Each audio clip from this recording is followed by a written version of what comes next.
Pred obračunom z Buraši je z menoj čuvaj naše mreže Metod Jurhar. Metod, časa smo imeli kar nekaj, kako smo se pripravili na jutrišnjega nasprotnika.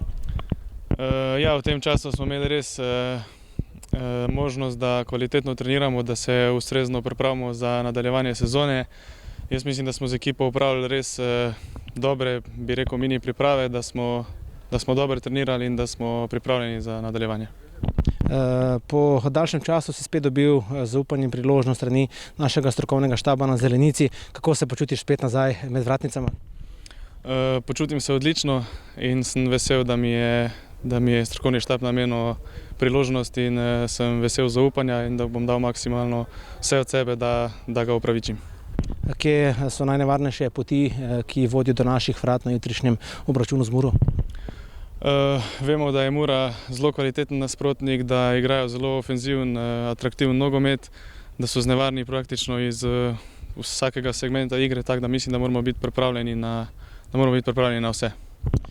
Našega tokratnega nasprotnika na zadnjih 4 medsebojnih obračunih nismo uspeli premagati. Še motiv več pred tekmo z Muro?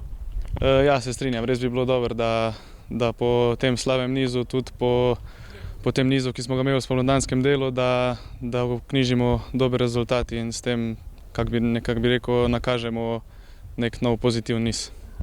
Omenil si niz, je nekoliko slabši, vsekakor pa nikakor ni uspel pokvariti krasnega vzdušja, atmosfere v naši garderobi.